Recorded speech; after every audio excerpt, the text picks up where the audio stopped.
Temperatures that are feeling a little bit colder, but now we're beginning to track some snow. We have snow that's going to move in from west to east. Winter weather advisory that's going into effect for some portions of the area. So near and north of I-80, notice how we do have this winter weather advisory that's going to go into effect at 8 p.m. for McHenry and Lake counties, 10 p.m. for areas south of there, for as much as, generally speaking, about 1 to 4 inches of snow. The highest totals are going to be found closer to the Wisconsin state line. So for those of you in McHenry, Lake counties, you could be dealing with as much as about 3 to 5 inches of snow. Elsewhere, lesser amounts the farther south that you go.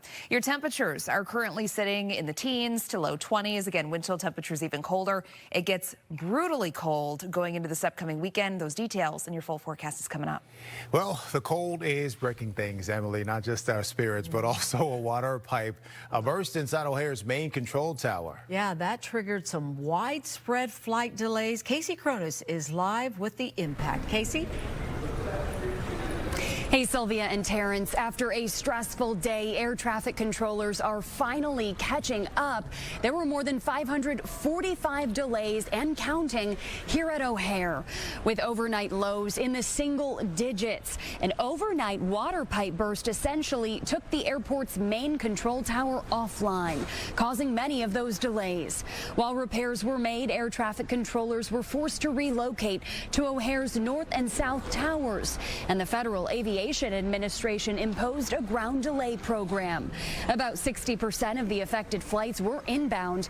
Ironically, today, the mayor's office announced that for the first time since 2019, O'Hare has overtaken Atlanta for the busiest airfield in the United States. So they had a lot to juggle. We caught up with some travelers who were delayed coming and going. The captain came over the intercom and just told us that the air traffic tower was down and that it's going to delay our flight by a little bit. So we sat on the runway, waited till we had clearance, and then took off. It was before takeoff. We knew well before, so we sat on the runway to even take off like an hour or two in advance. I'm traveling to Shanghai, China today. I think it was 4 p.m. and now it's delayed to 7. There's nothing I can do. I have an international flight. I have to be there, right? The FAA has not yet updated us on how much damage that water pipe burst caused or how repairs are going and if they are done, but do tell us that operations are returning to normal. Reporting live at O'Hare, Casey Cronus, Fox, Chicago. Let us know as soon as you hear something, Casey. Thank you. Breaking news, Mayor Brandon Johnson just backed off that whole plan to get Chicago's parking meters back. Richard M. Daley sold off the meters back in 2008, signed a deal that lasts decades. The city would have to borrow billions to buy out of the 57 years left on that contract with Chicago Parking Meters, LLC. Crane Chicago says Johnson's team looked over the numbers and decided it cost too much. Right now, Naperville city leaders are bracing for what could be a long and emotional meeting. They're talking about a data center again. Residents have been fighting it for months. They say they're showing up tonight. Yeah, Leslie Moreno joining us live in Naperville with what's at stake here. Leslie. Hey guys, good evening. Yeah, that meeting kicks off at 7 o'clock here at the Naperville City Hall. City leaders are expecting a huge turnout. This is all surrounding that massive and controversial data center, which will be housed along Naperville and Warrenville roads. We're talking about a more than 200,000 square foot facility with dozens of diesel generators. Residents who live nearby say the location is the biggest issue. The area is surrounded by neighborhoods, forest preserves, and family-friendly spaces. Many neighbors say an industrial-style development simply doesn't belong here. City council members will have to decide whether the project meets the city standards for a conditional use permit. Neighbors argue it doesn't, pointing to zoning laws that have cleaned more residential in recent years. There are also concerns about air quality, noise, property values, and the electrical grid. Here's a Naperville councilman on the impact this could have for families and their wallets. The emissions from 24 diesel generators, which are about the size of locomotives, are a real concern. There's a sensory garden for children with autism nearby, a Montessori school, and a place of worship. Even phase 1 of the data center that is being proposed would use as much power as tens of thousands of Naperville residents. Now, that's not the primary legal thing that I have to focus on when making this decision, but it's definitely out there. Naperville City Council will hear from the developer as well as residents. Again, that meeting kicks off at 7 o'clock here at the Naperville Village Hall. For now, reporting live here in Naperville, Leslie Moreno, Fox, Chicago. Thank you, Leslie. Well, today, January 20th, President Trump is reflecting on his first year back in office with a rare appearance at the White House press briefing. He called it 365 victories in 365 days, claiming victories on the economy, trade, tariffs, and immigration. The president also said today he will cut all federal funding to blue states like Illinois. He says it's based on sanctuary laws. You got to get rid of your sanctuary cities, and I hope our people know that we're not going to pay sanctuary cities. We're not going to pay them anymore. They are sanctuary for criminals. They hold criminals. We're not going to pay. They can sue us, and maybe they'll win, but we're not giving money to sanctuary cities anymore. So the question remains, can he actually do that? Yeah, political reporter Paris Schutz looked over it and looked into it. Well, I think the president kind of gave it away there. Sylvia and Terrence, he said they can sue us and maybe they'll win. Precedent says they likely will win if cities like Chicago sue to get that lost funding. So Governor Pritzker certainly agrees with that notion. He says if the president follows through on these threats to freeze all federal funding to Illinois starting February 1st, it means billions of dollars for everything from public safety to health care to child care to infrastructure projects. Pritzker says Trump is picking on blue states because of politics. He's got no right. And it's clear from the law that, you know, when you want to take funding away from a state like this, there are processes for determining whether or not that funding should be taken away. They did none of that. It was just like an announcement to punish his political opponents. And so I just want to be clear, we're going to continue to fight him in court. We're continuing to accept funding from the federal government because they've been pushed back on by the court. Indeed, President Trump first attempted to freeze funding to Chicago because of sanctuary laws. Back in 2017, Chicago went to court, sued, and won. Lower and appellate courts have ruled repeatedly the president does not have the authority to cancel funding that's already been approved by Congress. Remember, Congress, by law, has the power of the purse.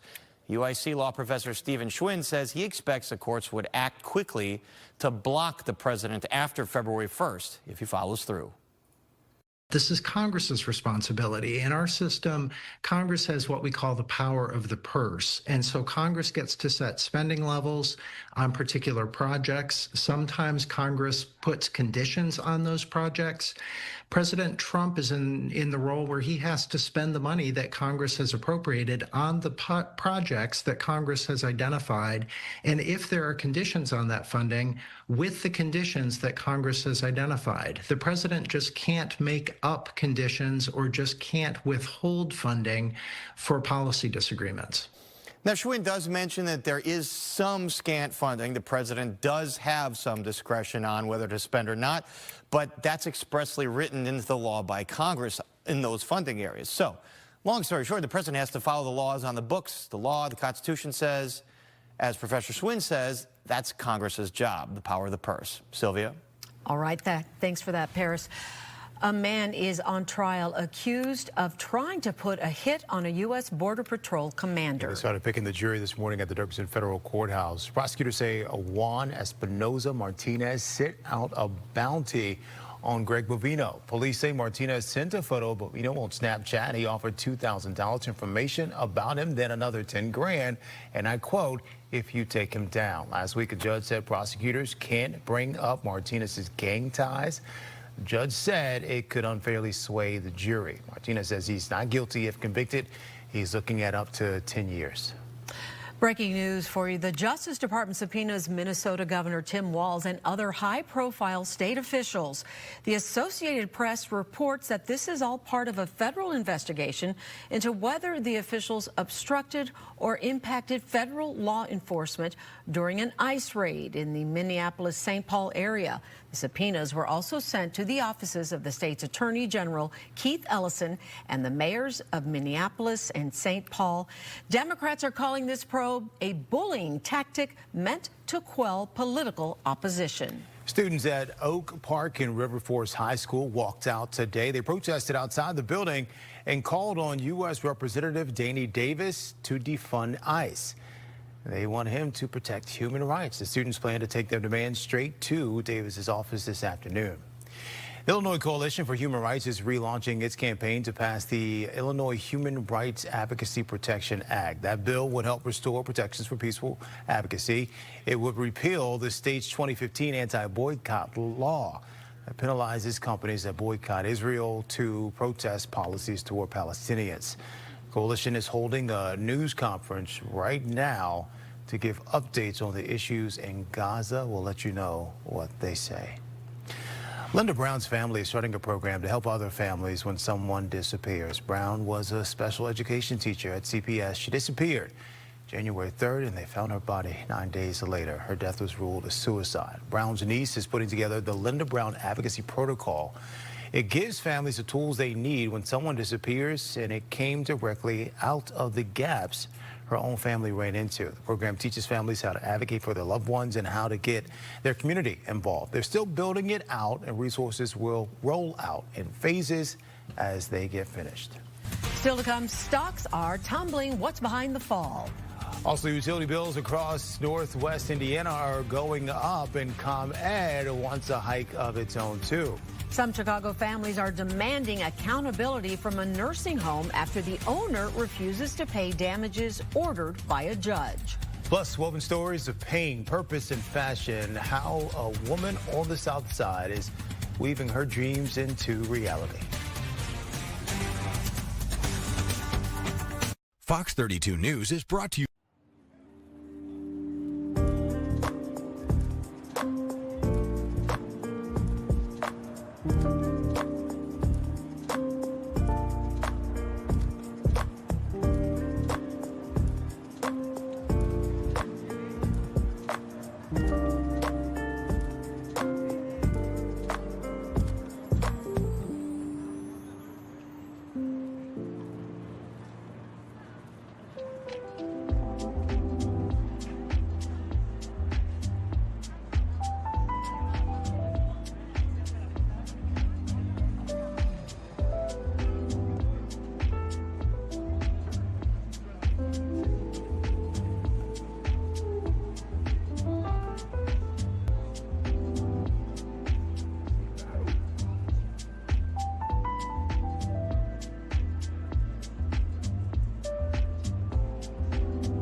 Did you feel it? A rare 3.8 magnitude earthquake rattled parts of Illinois early this morning. The epicenter was near Olmont between Springfield and St. Louis. Quakes of this size are typically felt but cause little damage. The U.S. Geological Survey is recording responses on its community-driven Did You Feel It map and has responses from Peoria, Terre Haute, Indiana, and a few along I-55 entering the Chicago area. I remember several years ago, before you got here, there was an earthquake and I felt it out in the burbs. Yeah. So I lived through one in Maryland. It was like a 2.5 or something like that. You felt a little something, you were unsure? My brother and I were in my car, and I was like, uh-oh, did I just hit something? It was an earthquake. Interesting. So, yeah, I wonder how many of you out there felt it. Did you feel it? Did you feel it? Let us know. I know what you did feel, that cold. Yes. Because the cold is the main character. The earthquake is just a supporting character. Yes. We'll forget about in about 5 minutes. Yeah, well, I definitely felt the cold. Did not feel the earthquake. I was snoozing very, very well this morning. What time did it happen? It was in the early morning hours when a lot of us were sleeping. So, you know, I didn't feel it at all. Yeah. I don't think a lot of people did. But everybody felt the cold, just as you mentioned. So your temperatures out there currently are sitting in the teens and low 20s. We do have those winds coming in out of the south and southwest. Right now, for a lot of us, it's only 5 to 10 mile per hour winds. So that's still enough to drop those wind chill temperatures by several degrees. So it's feeling like the lower teens currently across most of the area. And then late this evening and into the night, we're going to be tracking accumulating snowfall. So we actually have a winter weather advisory across central, northern Cook County, DuPage, Kane, DeKalb County. For those of you in McHenry and Lake County, you also have this winter weather advisory going into effect again late this evening, lasting until 8 a.m. tomorrow. So we are going to be seeing some impacts to your Wednesday morning commute. The highest amounts going to be found in McHenry and Lake counties, where as much as 2 to 4 inches going to be possible, locally up to 5, and then places farther to the south, lesser and lesser amounts. So generally speaking here throughout the purple shaded area, 1 to as much as 4 inches, but locally up to 5 if we're able to get some of those heavier bands to set up overnight. Futurecast taking us throughout this evening. Again, snow's going to move in late this evening. I think for a lot of us, it's not going to be until after about 10 p.m. or so, and then we're stuck with snow during the overnight. Your morning commute, we're still going to have some snow around, so set those alarms early. You're going to need that extra time in the morning. Temperatures tomorrow topping out in the upper 20s to near 30 degrees. It gets gusty tomorrow. We will have temperatures topping out pretty close to 30 in a lot of locations, but we're going to have some pretty gusty snow showers toward the tail end of the day. For tonight, 16 degrees tomorrow, upper 20s, low 20s on Thursday with partly cloudy skies. Then it gets very cold. I'm talking sub-zero low temperatures. This 4 on Friday, that's in the early morning hours. Most of the daytime is actually going to be spent with sub-zero temperatures, if not maybe warming up to about 0. That's about it. Back to you. All right. Thanks, Emily. The LGBTQ Sports Hall of Fame announcing its 2026 class today. One of the inductees is linked to a split-second NBA decision. Why this moment still resonates today. Next.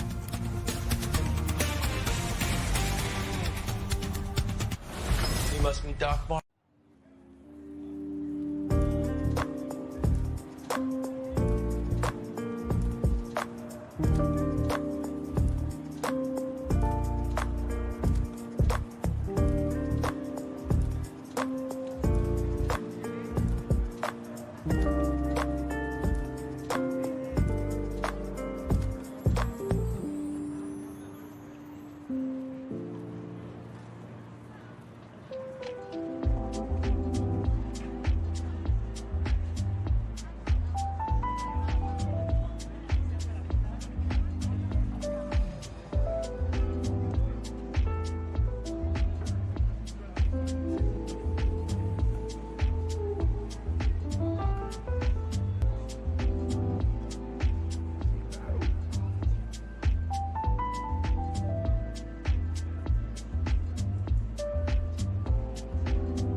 Senator Tammy Duckworth traveling to Poland and Portugal today to build a relationship between the countries and the Illinois National Guard. She says she will highlight what she believes immigration officers should be doing despite recent enforcement issues across the country. Duckworth also plans to talk with Portuguese officials about the National Guard's role in disaster responses in that country. Chicago is about to become the jazz center of the world this April. Mayor Johnson and Governor Pritzker announcing today that our city has been selected to host the world's leading jazz celebration. And Blacko is at the Chicago Cultural Center with why they picked us. Chicago has had a long and influential role in the development of jazz in this country, but it has never been named a host city for International Jazz Day until now. The world's largest celebration of jazz will be coming to Chicago in April to celebrate the 250th birthday of the United States, the 100th birthday of the late jazz legend Miles Davis, and the opening of the Obama Presidential Center on the South Side. Chicago is a jazz city. This is the 15th International Jazz Day, which has been held in cities across the globe, but never in Chicago, which is considered one of the birthplaces of jazz and home to jazz legends like Louis Armstrong, Nat King Cole, Dinah Washington, and the late Quincy Jones. This is going to be just an incredible celebration of an art form that helped shape America's cultural heartbeat and found one of its greatest homes right here in what we call in the state of Illinois the middle of everything.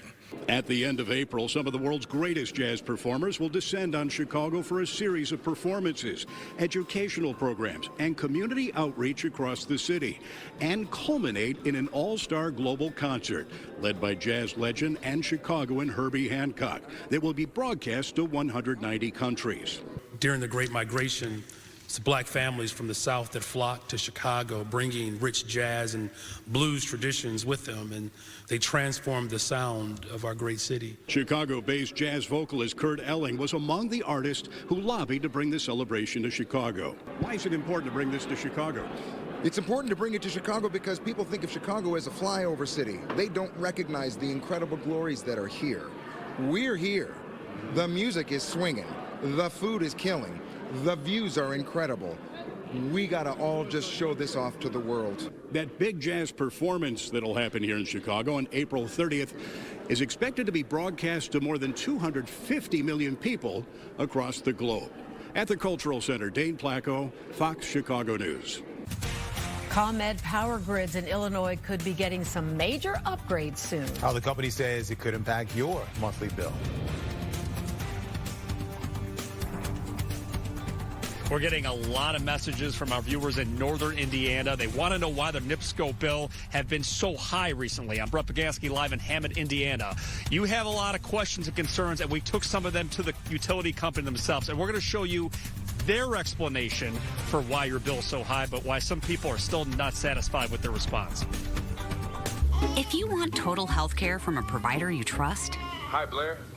right in the palm of your hand, if you want soup, sweatpants, and zero in-person contact. If you want wellness wherever, our virtual primary care delivers with great website manner. No worries. So choose your doctor from our profiles and enjoy the healthiest online relationship you've ever had. House calls have evolved. Advocate Healthcare. Welcome to Take 5 Oil Change. Hey,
Welcome back. A Chicago designer transforms deep loss into purpose. Her work went viral, caught celebrity attention, and now she's racing the clock to save her dream. A new class for the LGBTQ Sports Hall of Fame. One inductee is tied to this moment with a former Bulls player. But first, heating bills are heating up a little too fast. If you live in Northwest Indiana, you may be concerned about your recent utility bills. NIPSCO already charges more for electricity than anyone else in the state. Brett Beganski's live in Hammond. Brett, viewers have been calling you about their gas bills. What are they telling you? We're getting several of them, dozens just in the last few hours here. The simple question is, why is my utility bill so high? And this is such a big deal that they are even planning a protest out here in Hammond, Indiana, scheduled for February 1st. And so I want to give you an example of just what we're talking about here. So what you're seeing right now is a NIPSCO bill from May of 2024 to May of 2025. So take a look here. This is from Terry Logan from Hamlet. She showed me her gas bill that went from about $33 to more than $153 year to date. And get this, her total usage went down. And we noticed NIPSCO charged significantly more money for what it calls a delivery charge. So you'd see it went up from $24 up to $88, and she certainly wasn't the only one. So I spoke with Kelly Hicks, who is also from Hamlet, who had some similar billing issues, and she told me she decided to get a second job just so her family can pay these bills. If you had a message for the utility company, what would you tell them? Do they have the same rates that we do?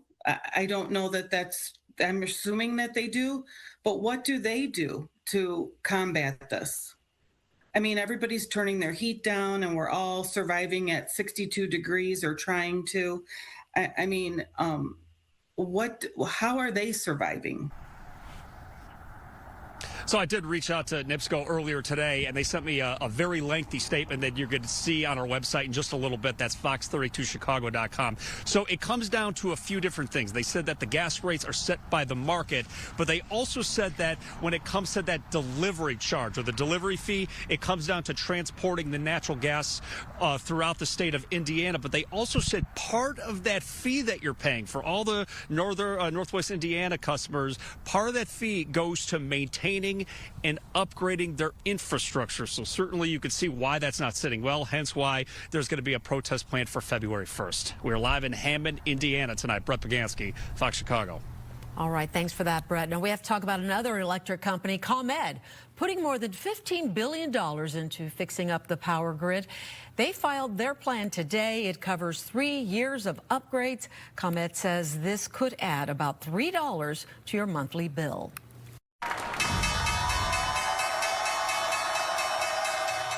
Wall Street took a beating today. The NASDAQ and S&P 500 dropped so hard they erased everything they gained this month. Part of it was President Trump going after Europe over Greenland, which pushed trade tensions up right when companies started reporting their earnings. Today marks the first anniversary of President Donald Trump being sworn into office for that second term. Since then, border enforcement ramped up, ICE conducted raids, tariffs went into effect, prices went up. Political analyst Tom Serafin is here to take a look back at the year. Tom, thanks for joining us. Always good to see you. Good to be with you. So when you look back at the president's first year, what comes to mind? Well, the swiftness and the impact of everything that they started out with. Remember, he came into this with one term. Most presidents, all presidents in my lifetime, have been elected with the possibility of 2 terms. So you gradually move into the seat and you get warm and you deal with it. He didn't do any of that. I mean, every day there was a news conference. Every day there was an issue. Every day another initiative. When they talk about those executive orders, he had over 177. I mean, something ridiculous. Every day there was something happening, and he has to push that envelope. He has to do 6 years worth of time in 2 years because 26 this is the big year, the November 26 elections. Can they hold on to the Congress? He's a lame duck after November, and the next generation will take over. So, I mean, from my vantage point, he could have done much better as a messenger. A good messenger carries a tough message. And 41% of the time when he talked about solid issues, he put his personality in the way, and the coverage was so negative. I mean, as a messenger, I'd give him a D, maybe even a D minus. I mean, when it comes to foreign policy, he probably is a good C. When the economy still hasn't paid off for him. So when you take a look at all the tariffs and everything he's thrown into the mix, he's hoping sometime in the second or third quarter that's going to click for him. So I'd probably give him a C minus on that. Okay, let's talk about the tariffs, because that was something he spoke a lot about before he went into office, and he went to immediate work to that when he actually won. So how have those predictions that tariffs were going to impact consumers negatively, how have those predictions played out? Well, actually, it's cost each homeowner, each household, I should say, around $1,600 a month. A year, $1,600 a year. But he's brought in $200 billion. But the interesting thing about the tariffs don't pay off until the third quarter. Remember, he started in a compressed election season.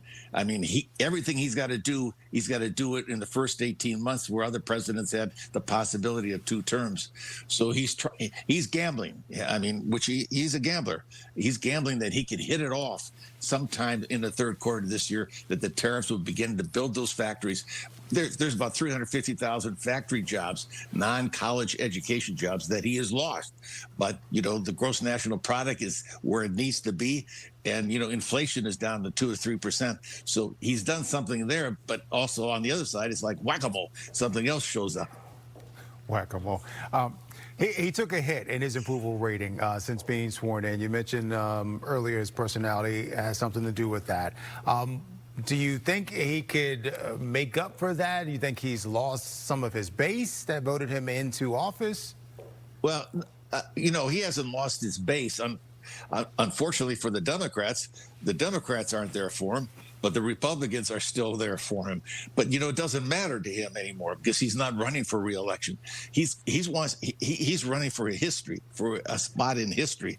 So he's going to saddle some of his successors with some problems. But at the same time, when you look down the stretch of what he's got a lot of people planting a lot of gardens on the economy around the world, and including here in this country. So he's hoping they will grow and take fruit. He's gambling that some of these things are going to end up paying off for him in 26, especially in the third and fourth quarter. I'm very interested to see if some of that works out for him. As far as his job approval rating, it's around 40%. Joe Biden's, after the first year, is 38%.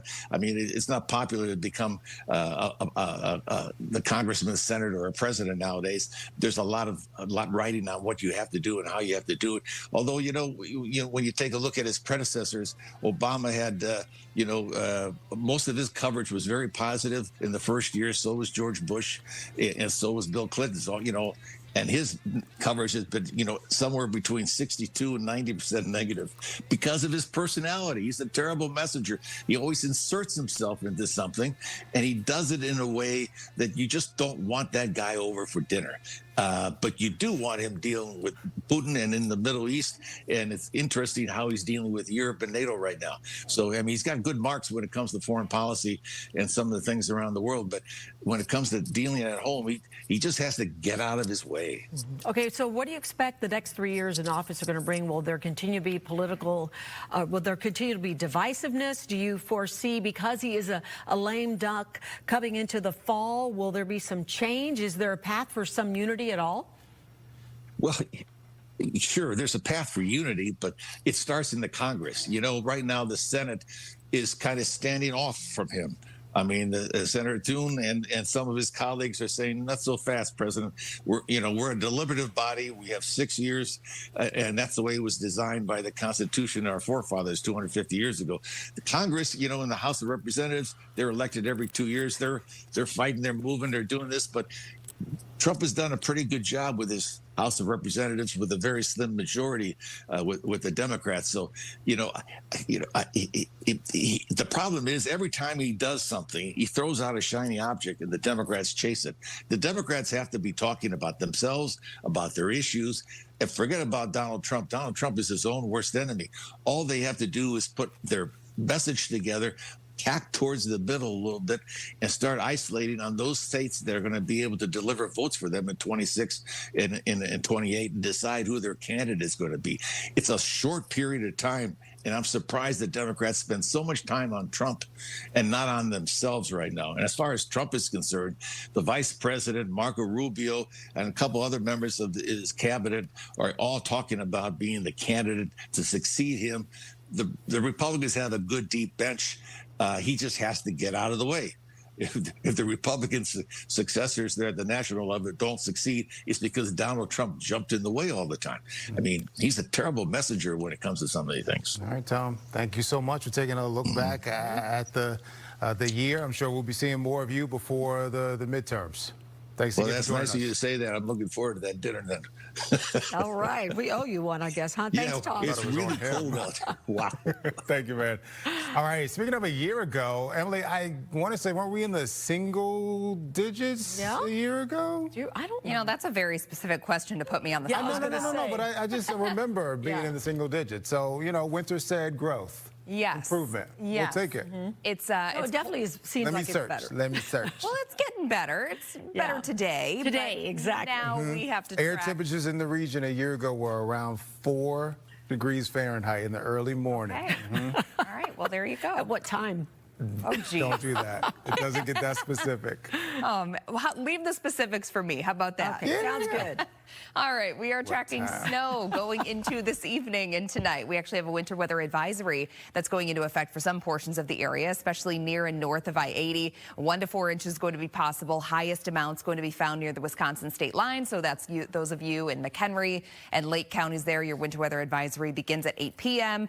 The next southern tier of counties from DeKalb over into northern and central Cook County, the winter weather advisory is going to begin at 10 p.m. Temperatures tonight, we're only dipping down a few degrees, so we're going to find our lows right around 16 degrees. Again, 1 to 4 inches of snow near and north of I-80 tonight. Your 3-day forecast tomorrow, wind-whipped snow showers, especially during the evening, with another round coming through, down to low 20s on Thursday. Friday, that high of 4, that's before the sun even comes up. Your daytime highs are going to struggle to reach 0. Back to you. All right. Thanks, Emily. Well, some Chicago families are demanding a nursing home pay them the damages they have been awarded. A press conference today at the law offices of Levin and Perconti, who has represented multiple families in nursing home lawsuits. They say 31 families sued the CEO of a company called Strawberry Fields Real Estate Investment that owns more than 140 nursing homes in multiple states, including Illinois. That CEO is Moshe Gubin. They were awarded damages for the neglect and abuse of their loved ones, but the attorneys say he refuses to pay the families they represent. Instead of using his great financial resources to provide quality care to our most vulnerable citizens, he underfunds and understaffs the nursing homes, resulting in negligent care that causes serious harm and even death. The laws need to be upheld, enforced, and they need to bring this owner to justice. This nursing home betrayed our trust, violated me with the loss of my mom, our mom. It just turns out that she would have been better, safer on the streets of Chicago rather than in Lakeview Rehab Nursing Center. The families are demanding answers from the state as to why real estate firms like Gubin's are allowed to operate nursing homes here. They're also demanding that Gubin pay families the money they were awarded. The LGBTQ Sports Hall of Fame just announced this year's class. Athletes, broadcasters, coaches, and one name takes you back to something that went down a few years ago. Here comes Rondo.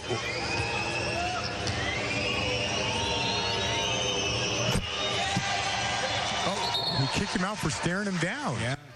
That's not why he kicked Rajon Rondo out from that game. That's Bill Kennedy. The referee threw him out for using a homophobic slur. That was years before Rondo played for the Bulls. Kennedy dealt with it right there on the court, and after that, he came out publicly as a gay man, and now he is getting inducted. Robin Roberts is too, the Good Morning America anchor who came out in 2013. So is Nikki Hiltz. She runs track in the Olympics. She identifies as trans and non-binary. Well, Billie Jean King and Jason Collins are getting the Glenn Burke Award. Collins was the first active NBA player to come out as gay. Anthony Nicodemo is also going in. He coaches high school basketball. The 2026 class will stand alongside 61 fellow pioneers whose courage and advocacy helped create a more inclusive and equitable world in sports. At a moment when our history is being challenged, and in a lot of cases rewritten, honoring and amplifying these stories that brought us here isn't just meaningful, it's really necessary. The induction happens June 25th in New York during Pride Week. After that, it comes back to Chicago in 2027. I'm working on an article right now about all the honorees. It'll be up on fox32chicago.com soon. Very good. Well, you may have spotted her fashions at Soldier Field. Or maybe at Brandy and Monica's Instagrams. A local woman is getting her custom designs into the hands of celebrities. And she's turning heartbreak into art. I'm Tia Ewing. Up next, that Chicago designer Stitches tell a story of loss, resilience, and a viral moment that changed everything. Now she's up against the clock. The Menards bag sale is here.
A designer in Chicago took the worst thing that ever happened to her and turned it into something that matters. She uses fashion to remember the people she lost, and she's fighting to keep her dream alive. Her work has caught the attention of celebrities and even the Chicago Bears family, but now time is running out. Tia Ewing is here to show us how she is keeping it all together. Well, you know, she's been through a lot, so it's really tough for her to keep it together, but this is an art form and also like therapy for her. Her name is Tisa Johnson Banks. She made a sweater for Caleb Williams and posted it online.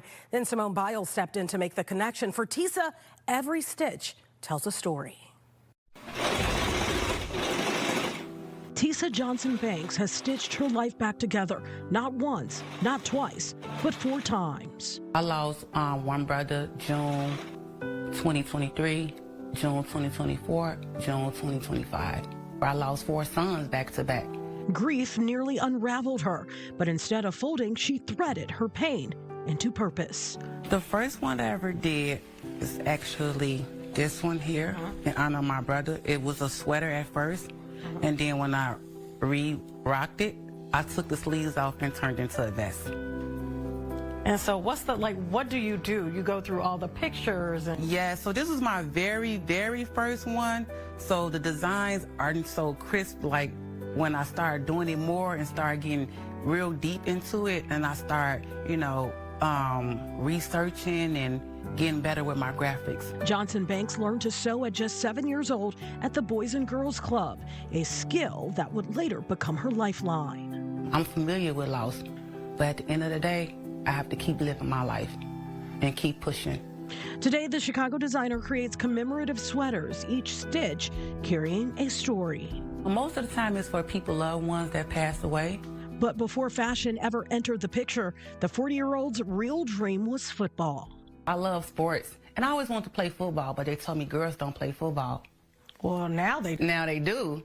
That call didn't stand. The wife and mother of 4 still fell hard for the game. Her team, the Chicago Bears. I actually created this yesterday. Time was ticking, so I had to finish it up in the car on my way to the game. Yes, so I had to hand stitch everything. The back I did on my machine because it was easy to do. But the front legs, I had to hand stitch everything. She and her husband Johnny were sitting inches from the 50-yard line for the Bears-Packers showdown. Proof that sometimes passion gets you field position. Using her love for design, Johnson Banks has created custom pieces for celebrities like singers. But one design stood out, a sweater made for Bears quarterback Caleb Williams. I just made it, and it just went viral. And then I don't ask people for help. And I heard that voice say, put it on social media and let your social media do the work. She took the ask to social media, Facebook, Instagram, Threads, hoping someone would help complete the pass. I had an Instagram message. I'm about to message you. And it was Simone Biles. She caught the eye of Olympic gold medalist Simone Biles Owens, wife of Bears safety Jonathan Owen. Simone commented for the designer to check her DMs. This was the message inside. And she said, hey, I seen your sweater with the Iceman. It is so sickening. And then she messaged me back like I'm going to reach out to his team and to his mom. She reached back. She said his mom would love to wear the sweaters. Just before the meetup, Johnson Banks got a surprise blitz. The sweater wasn't for Caleb after all. It was for his mother. So I altered it, and I had it ready in 5 minutes. The moment changed everything. Orders have been coming in. So I have 210 text messages I have to go through. But that money already has a destination. Doing what I need to do to raise the money to save my building. How much money have you raised so far? Right, so far I raised $21,000. And to save the building is $46,000. Johnson Banks bought this Chicago building to serve as her studio, only to discover it came with broken doors, stripped copper, and back taxes she never saw coming. That has to be paid by February 27th. The $46,000. Yes. What are you thinking now? That's getting close. We're a few weeks away. Grind, put in orders. Now every dollar she earns goes towards saving it, and the clock is ticking. This is the finished hat that I just completed. That was what, 2 minutes? Yes. She's racing against time, taking orders, hoping she can stitch together one final comeback before time runs out.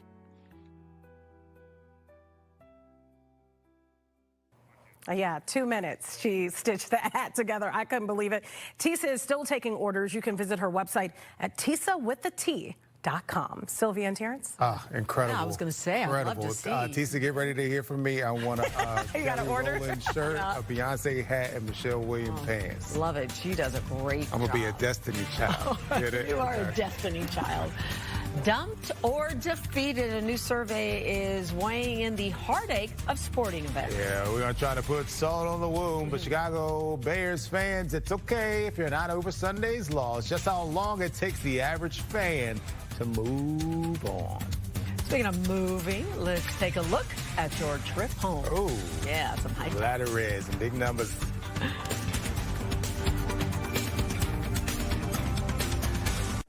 Who here is our...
We are tracking snow that is going to be arriving here in the next few hours. So we actually have winter weather advisories to let you know about. And your Wednesday morning commute is likely going to see some impacts, especially for those of you near and north of I-80 across northeastern Illinois. So your satellite radar, here's the system that we're tracking. It's still a ways off, but later on this evening, we do have that winter weather advisory that's going into effect for McHenry and Lake counties in northeastern Illinois beginning at 8 p.m. The next tier of counties from DeKalb into Kane, DuPage, and northern and central Cook County, the winter weather advisory is going to begin at 10 p.m., lasting until 8 a.m. tomorrow for as much as 1 to 4 inches of snow being possible. The highest amounts are going to be found closer to the Wisconsin state line. So for those of you in McHenry, Lake counties, you're likely going to be in that 2 to 4 inch range. And the next tier of counties, we're going to be in that 1 to 3 inch range. So not a ton of snow. This isn't a major weather maker for us, but it is going to be coming at a fairly inconvenient time, of course, bringing impacts for tomorrow morning's commute. Futurecast showing that snow arriving later this evening. It comes through along with this low pressure system. Cold front's going to come through as well tomorrow morning, taking the bulk of the snow along with it. But then in the evening, we have another reinforcing shot of some colder air. So that's going to trigger some more showers coming through during the evening. And I think that could be just in time for the later evening commute for some of you. So those heavier wind whipped snow showers going to be possible, reducing visibility Wednesday evening. And then finally on Thursday, we're quieting things down when it comes to precipitation, but it's going to start to get colder. So your temperatures on Thursday are going to be right around 20 degrees, and then temperatures are going to drop off in a huge way Thursday night and into Friday. We're actually counting on temperatures dropping down to about 5 to 10 degrees below zero by Friday morning. This high of 4 degrees on Friday, that's going to be set in the early morning hours. Daytime temperatures are going to struggle to reach zero, and wind chill temperatures on Friday are looking to be as cold as 20 to 30 degrees below zero. We'll be right back. Sponsored by Four Seasons.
Question for you, which heartbreak hurts more, losing the big game or losing a big love? Ooh. The game.